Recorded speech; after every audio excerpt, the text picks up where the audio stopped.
We are just hours away from what is potentially the first UEFA marquee matchups of the year. But even if you're watching this video after UEFA marquee matchups already came out, there's a lot of trading tips in this video that are going to help you for the next couple of weeks, if not for the entire year.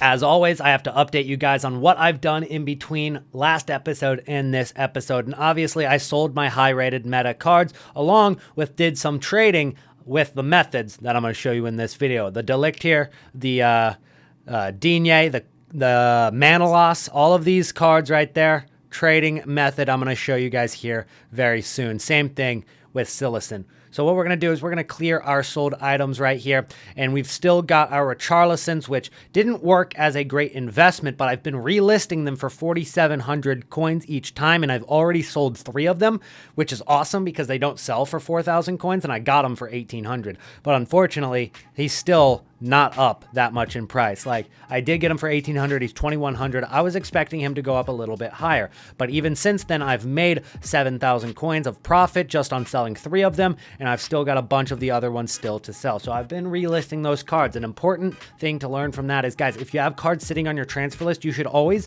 be listing those cards for higher than what they actually sell for. They will be lazy buyers and they will come through on some of your cards. I've relisted these Richarlisons 3 times. Each time I've relisted, one of them has sold. So that is exactly what I'm going to do again, and hopefully another one sells until we have 0 Richarlisons left, or maybe I have to sell a few for 2.1 or 2.2 thousand coins, which wouldn't be the end of the world, guys. The fact that we've seen marquee matchups already, it makes me think that we're going to see UEFA marquee matchups on Tuesday, because that's what they normally do. And they haven't changed anything from regular marquee matchups, but they have changed one thing about the UCL marquee matchups, and that's the fact that these cards, which are in the game, haven't been released yet. UEFA Champions League Rare, UEFA Champions League Common. It makes me think that they're going to drop today.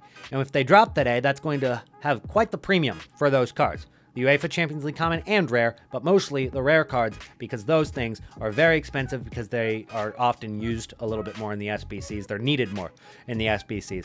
So if they drop the same day that they're needed, well, they're going to be almost extinct, if not fully extinct. And the cards that you're able to snipe early, if you get on the game, maybe at 6 p.m. UK when the SBCs normally drop, and they drop these at the exact same time, well, the first few people that pack them, they might not know exactly what the heck's going on, and they'll just list them up for the same price as their regular gold card. And if they do that, you grab that and you probably sell that from, getting it from 1,000 or 2,000 coins to selling it for 10,000 coins, no problem. That's what we've seen in previous years when those rare cards are needed for the first UEFA marquee matchups. They don't nearly rise as much in the future, but they do. But in the first UEFA marquee matchups, they always are expensive. So if you're able to get your hands on a few, make sure you don't sell that for too cheap. And those cards are definitely going to be needed if they get dropped into the game. Now, here's the thing, guys. They haven't dropped those into the game, which we're not used to. So we're not guaranteed to see these UEFA marquee matchups today. Some different people think that they might drop UEFA marquee matchups without dropping the cards yet, and they'll wait till the full release to drop all the cards. I don't know what EA's plans are with this, but we're already a few days into the game. We haven't seen the UEFA Champions League cards, but we also did see them drop a little bit later in the game when the first UEFA Champions League cards were ever introduced, which is a couple years back. So it's not completely foreign, and I'm expecting, it's most likely to happen today, although it's not guaranteed, but it's something to look out for. And if you guys are looking to invest for the UEFA marquee matchups, I would suggest to go with the no-risk investments. I wouldn't go out and buy too many cards that are above discard price. Like if you look at Manchester City gold rare cards, the cheapest one is Zinchenko. You can get them for 800 with no problem at all. You can get a few for 900 if you want to buy in bulk really quickly. And there's not much risk with that because you're only risking like 200 coins per card if you were even to quick sell them. So really not much risk there. And the thing about these gold rare cards from Manchester City is if they end up being required for any of these squad building challenges, well, there's only a handful of them that are actually usable and cheap. Ake, Ferran Torres, and Zinchenko. And then there's also one more that I was looking at earlier. I can't remember who it was, but there is one more rare that kind of pops up at this price from Manchester City. And he's not popping up right now, so I don't know who the example is. Maybe if I search 3,000, I'll find him. It's John Stones. That's who it is. Yes, he escaped my mind. And he's 1,300 coins as an 83 rated card, so not too bad. And the same concept is for the players at PSG. You know, this is obviously the highlight match. I mean, if they're going to do UEFA marquee matchups, these are the cards that are going, you know, PSG versus Man City is going to happen if they do it. It's the highlight match of the week. There's no doubt about it. The other one is debatable. I think it'll probably be Atletico Madrid versus Milan. You also have Dortmund versus Sporting, and you could argue any of them are important, but I think Atletico versus Milan is probably the next most likely to get in. And there's only 4 different cards that you can get here. Diallo, Rafinha, Idrissa Gana Gueye, and Nuno Mendes. So those 4 are pretty much the only 4 that are cheaper. 5. Is that 5? Rafinha, Gueye, Draxler, Diallo, Icardi. Yeah, that's 5. So there's only 5 on each team. That's 10 total. If they require 2 from each team, I mean, that's 40% of the cards that are available, which is very, very, very hard to get if everybody's going out and doing the same SBC at the same time. And that's just a hypothetical, but it's definitely something to get in your mind, something to memorize so that if they do drop it, you can rash invest and get those investments in. The next thing I'm going to talk about is the shadow trading method. It's one of the trading methods I've been using it throughout today. I've made a few dozen K on this method, and it works just as well with Hunter cards as well. So Hunter, Shadow, I think it's a little bit better with Shadow, but Hunter cards, very, very good. Anchor cards, not so much, but that is the 3rd most valuable chemistry style. And we're not going to be sniping Shadow cards. We're going to be sniping cards with Shadow on them. I'll show you what I mean. You're going to want to pick a defender. Normally I pick center backs that are between the price of 2,000 and about 10,000 coins, okay?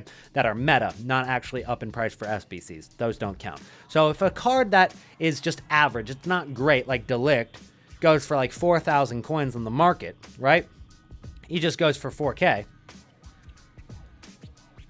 Yep, 4,200, 4,100, 4,000. But if you add a chemistry style to them and you search 6,000, nothing pops up. Nothing at all. And the cheapest one is 6,500 right now. And what happens is people will have a Delict with a shadow card on it, and they might either forget or just not know that it adds value to the card.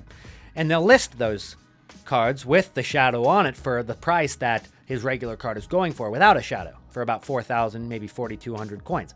And it doesn't help the fact that I'm, doing this at 7:30 a.m. UK time.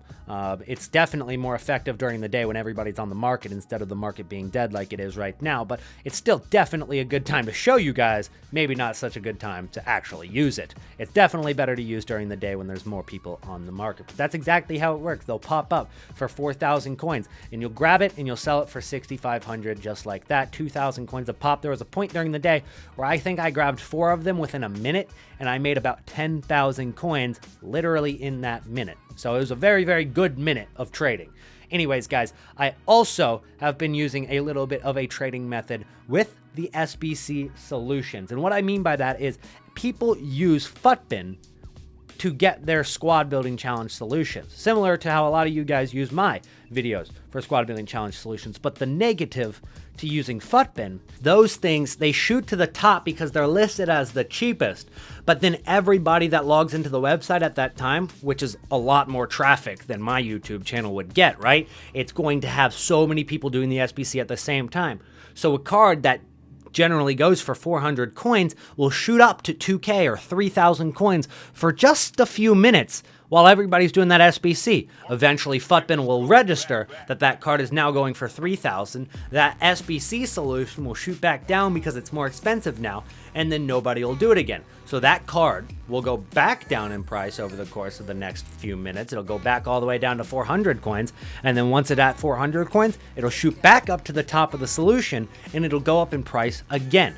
Now, one thing that somebody did, his name is HappyQuinn11, and I will leave a link down below to this spreadsheet. I'll actually link his Twitter, so you have to go through his Twitter to get to the spreadsheet, so you got to follow him on the way there. It's a spreadsheet that shows the cards that do this the most often. So I'm going to go ahead and pull that up for you guys right now. And let me go ahead and scroll this across so you can see it. It's called SBC Doublers, and it's a nice Google Sheets spreadsheet that show you the cards that have doubled in price the most amount of times in the last 72 hours. And right here, you can see how Philip Novak, a 75 rated card, has doubled in price 9 times throughout the last couple of days, which means that he is consistently going up and down because of the footbin solutions. And that is a reason that you generally don't want to use the top squad every time on footbin. And you got to think for yourself a little bit when making those solutions, because sometimes you'll end up spending 2,000 coins on a Filip Novak that normally goes for 500 coins. So make sure you're being careful with that. And obviously Filip Novak is kind of an outlier at 9. There's nobody even with 8. And then you got a few with 7, a few with 6, a few with 5, and then a lot of them with 4 and 3. Those are the cards that I've been trading with a little bit. I actually was doing a lot of trading with Zinkernagel before the spreadsheet was actually out, which kind of proves to me that it's a pretty accurate spreadsheet, because I saw that Zinkernagel go up and down several times, and it was probably more than 3 times. It was just the fact that Futbin registered it 3 times. They might have not registered it the first couple of times and actually tracked the price. So the Zinkernagel, and a lot of these cards are probably up more than 3 times doubling. And it goes all the way down to the Kais that doubled once. But sometimes those might just be outliers. They might not actually be in the footbin solutions and using this method. But you could get lucky and find one that works really well for you. And nobody else would be looking at it. Because if you go out and to try to get Filip Novak, well, that's going to be pretty tough. Because everybody looking at this spreadsheet right now, which is 12 people, are probably looking at Filip Novak. So you're probably going to want to look for the cards that are down here, a little bit less obvious of cards to go for, so you don't have as much competition. But hopefully this is a good resource for you guys. And it's exactly what I did with Silicin. It's exactly what I did with, Rajkovic, who's on here, right here with 5. I did it with Rajkovic. He goes up and down because of the 7 League Boots SBC. I know exactly which footbin solution it is, actually, because I traded with him as well as the Zinkernagel because of the 7 League Boots SBC. And all of these guys pretty much work. There might be a couple of guys that are just on here by coincidence, but most of them are from the SBC solutions. That's what I got for you guys today. Thank you so much for watching. As I said, we're shooting for 500 likes on this video. And if you made it to the end of the video, the fruit that you're going to be commenting down today, apple. Let's keep it simple. We've got a lot of fruits to get through, so we'll get through the regular ones first. Maybe next video it'll be banana. It won't be. I'm throwing you off. I'm gonna use something absolutely insane. Some fruit you've never heard of in the next video. Be ready for it.